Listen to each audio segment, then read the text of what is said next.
Zakir Naik, seorang ulama, seorang mubalik, dan seorang ahli dalam hal perbandingan agama. Ia dulu diagung-agungkan, bahkan dianggap sebagai the new Imam Mahdi. Tapi sekarang, dia jadi buronan antar bangsa atau jadi buronan internasional. Gimana ceritanya? Gimana eskalasi konfliknya? Yuk kita bahas di video kali ini. Let's go. Assalamualaikum warahmatullahi wabarakatuh. Apa kabar semua? Berjumpa lagi dengan kami di channel Don Edano. Sekarang kita bakal ngebahas mengenai Zakir Naik. Siapa sih nggak kenal sama Zakir Naik gitu ya? Dia tuh mubalik besar dan ulama internasional dan bahkan dianggap sebagai expert dalam hal perbandingan agama. Sebelum kita bahas lebih lanjut, kita harus tahu dulu Zakir Naik itu siapa dan backgroundnya itu seperti apa. Nah, Zakir Naik itu lahir di Mumbai, India pada tahun 1965. Dia lahir dari keluarga muslim kelas menengah dan dari keluarga dokter. Saudara-saudaranya dokter, orang tuanya juga dokter. Jadi bisa dibilang dia tuh darah biru dokter gitu ya. Nah, karena itu Zakir Naik akhirnya ngikuti jejak keluarganya buat jadi dokter juga. Dia lanjut kuliah kedokteran di Topilawa National Medical College dan lulus dari situ dia dapat gelar dokter dari University of Mumbai. Nah, dari sini sebenarnya hidupnya tuh oke-oke aja dan mapan-mapan aja sebagai dokter gitu ya. Sudah oke dan berkecukupan. Tapi semuanya tuh berubah ketika Zakir Naik mulai tahu dan mengidolakan Ahmad Deedat. Nah, Ahmad Deedat ini adalah seorang ahli perbandingan agama juga dari Afrika Selatan yang suka bikin konten dan tampil untuk debat di publik gitu ya, demi menunjukkan superioritas agama Islam dan membuktikan bahwa agama lain itu nggak benar. Gaya Ahmad Deedat yang logis dan suka debat di ruang publik ini ya, itu ngebuat Zakir Naik itu suka dan tertarik banget dan dia pengen ngikutin jejaknya si Ahmad Deedat ini. Maka dari itu di tahun 1991 Zakir Naik mutusin buat ninggalin profesinya sebagai dokter dan fokus secara total menjadi penceramah agama seperti Ahmad Deedat.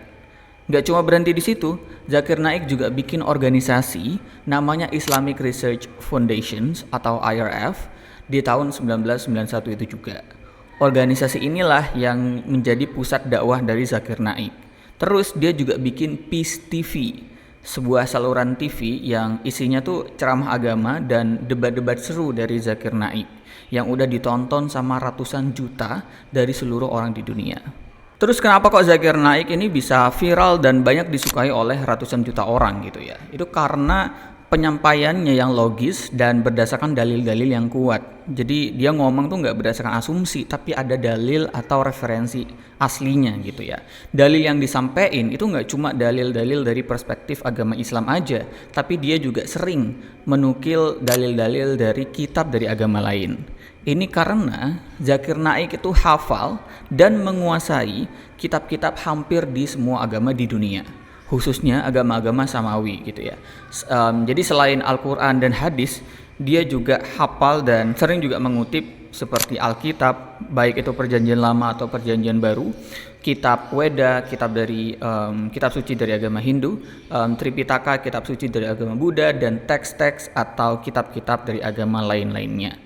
Nah, pemahaman inilah yang jadi bekal buat Zakir Naik untuk membanding-bandingkan agama antar satu sama lain. Selain karena persona individu dari Zakir Naik yang terkenal tegas dan juga berdasarkan dalil-dalil kitab yang faktual gitu ya, acara TV dari Peace TV ini ditonton oleh lebih dari 200 juta orang karena adanya program-program debat antar agama yang interaktif. Jadi nggak cuma Zakir Naik ngasih preach atau ngasih tausiah gitu ya, tapi Zakir Naik juga ada debat-debat interaktif antara Zakir Naik dan juga lawannya. Nah, Zakir Naik ini sering ngundang atau sering nantang pentolan-pentolan dari agama lain untuk datang ke acaranya, atau Zakir Naik datang ke mereka di tempat-tempat yang netral gitu ya. Contoh yang paling terkenal itu adalah debat antara Zakir Naik dan Dr. William Campbell. Jadi acaranya ini berjudul The Quran and the Bible in the Light of Science. Buat yang nggak tahu, Dr. William Campbell ini adalah seorang dokter dan juga seorang misionaris terkenal dari Kristen gitu ya, yang juga menulis buku kritik terhadap Al-Quran berjudul The Quran and Modern Science. Di debat ini Zakir Naik itu nantang klaim Alkitab yang ngeklaim bahwa Yesus adalah Tuhan. Menurut Zakir Naik, ia juga mengutip dari ayat-ayat dari Alkitab bahwa Yesus itu tidak pernah secara eksplisit menyatakan bahwa dirinya sebagai Tuhan. Itu yang pertama. Terus yang kedua, ada juga debat antara Zakir Naik dengan Sri Ravi Shankar di debat berjudul Concept of God in Hinduism and Islam in the Light of Sacred Scriptures di tahun 2005. Jadi Sri Ravi Shankar ini adalah tokoh spiritual Hindu yang terkenal banget dan dia salah satu pendiri dari The Art of Living Foundations. Nah, di debat ini mereka tuh fokus pada konsep ketuhanan dalam Islam dan Hindu. Zakir Naik mengutip banyak ayat dari kitab suci Hindu, baik itu Veda, Upanishad dan lain sebagainya, yang menyebutkan bahwa konsep monoteisme dan menghubungkannya dengan Islam. Nah, di dua debat ini banyak yang berargumen bahwa yang menang itu adalah Zakir Naik gitu, karena kalau di dua tokoh yang barusan itu mereka cuma menyebutkan perspektif dari sisi agamanya masing-masing, sedangkan Zakir Naik itu mengcompare apa yang dibilang oleh Islam, apa yang dibilang oleh agama mereka, dan membandingkannya agama mana yang benar atau dalil mana yang cukup kuat, seperti itu. Nggak cuma dari tokoh agama lain gitu ya, Zakir Naik juga sering ngadain kayak sesi tanya jawab dengan orang random atau penanya secara acak di acara-acaranya di TV Peace TV tersebut. Jadi ini sering bikin orang terharu dan ngebuat dia banyak dipuja karena kemampuannya untuk ngekonversi atau ngeconvert orang yang dari non-muslim jadi muslim hanya karena Zakir Naik bisa membuktikan bahwa argumen mereka salah dan membuktikan bahwa agama Islam itu benar gitu ya. Jadi biasanya dia bakal buka sesi tanya jawab dan yang nanya itu biasanya kayak berkelakar gitu ya. Kalau misalkan Zakir Naik bisa menjawab pertanyaan saya akan convert ke Islam, contohnya seperti itu. Dan benar saja banyak orang di acara Zakir Naik yang sebelum nanya dia non muslim dan setelah dijawab dia akhirnya rela untuk convert atau beralih ke agama Islam. Asyhadu Allah ilaha illallah wa asyhadu anna Muhammadan abduhu wa rasuluhu. Tapi ya terlepas dari kehebatan Zakir Naik dalam menghafal kitab dari berbagai macam agama, bagaimana dia bisa menjelaskan bahwa agama Islam adalah agama yang logis, dan bagaimana dia membuktikan bahwa agama lain itu adalah agama yang tidak betul. Walaupun mungkin yang disampaikan oleh Zakir Naik ini adalah sebuah kebenaran, tapi nyatanya membenturkan dan memperdebatkan keyakinan, apalagi hal sesensitif agama gitu ya, itu pasti akan memicu konflik, mau bagaimanapun caranya. Nah, ini juga terjadi ke Zakir Naik. Jadi dalam beberapa proses ceramahnya, sering banget dia itu melontarkan atau ngasih kalimat-kalimat yang bersifat kontroversial dan juga memicu perdebatan, baik itu di tingkat eksekutif atau di tingkat grassroots atau bawah. Contohnya dalam kasus terorisme gitu ya. Zakir Naik secara kontroversial gak pernah mau untuk ngeklaim bahwa Osama bin Laden, pimpinan Al-Qaeda, adalah seorang teroris. Terlebih lagi, Zakir Naik malah ngeklaim bahwa the biggest teroris atau teroris yang sesungguhnya itu adalah Amerika Serikat atau kubu baratnya. Dalam kesempatan yang sama, dia juga bilang bahwa if he atau Bin Laden is terrorizing America, the biggest terrorist, then I am with him. Every Muslim should be a terrorist. Yang artinya, dia bilang bahwa kalau memusuhi Amerika Serikat adalah dianggap sebagai tindakan terorisme, maka semua umat Muslim harus jadi teroris dalam hal memusuhi Amerika atau kubu baratnya. Di kesempatan yang lain, Zakir Naik juga pernah bilang kalau aksi 9/11 atau pemboman Twin Tower di Amerika Serikat itu bukan ulah Bin Laden atau bukan ulah Al-Qaeda, melainkan adalah insider job atau ulah orang dalam dari Amerika Serikat atau George Bush itu sendiri. Karena menurut Zakir Naik, gak ada bukti yang cukup untuk menuduh Al-Qaeda atau Osama bin Laden sebagai pelaku di 9/11 ini. Ini jelas bertentangan dengan narasi resmi dari Amerika Serikat gitu ya. Apalagi waktu itu George Bush itu bilang bahwa either you are with us or you are with terrorists. Jadi George Bush atau Amerika itu sangat menekankan bahwa kalau kalian nggak setuju sama narasi Amerika bahwa Al-Qaeda itu adalah teroris, maka kalian dianggap musuh atau dianggap sekubu dengan teroris-teroris tersebut. Balik lagi ke soal figure of speech gitu ya. Kalau yang ngomong itu saya atau kalian yang nonton video ini, mungkin nggak ada yang peduli dan dampaknya nggak bakal semasif itu.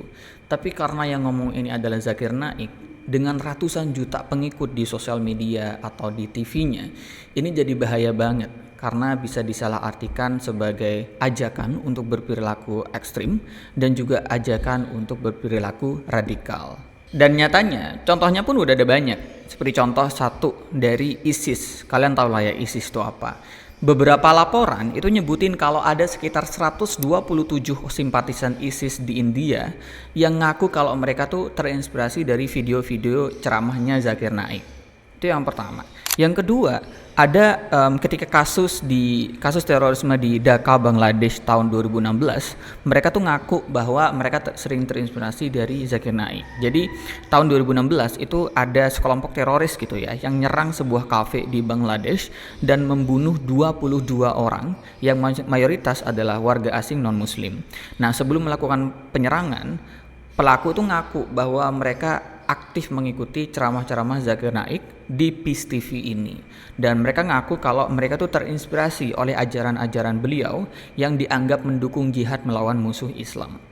Nah, dari sinilah Zakir Naik itu mulai dikejar-kejar hukum gitu ya. Tahun 2016 contohnya, pemerintah India mulai menyelidiki beliau atas tuduhan menghasut kebencian dan mendukung terorisme.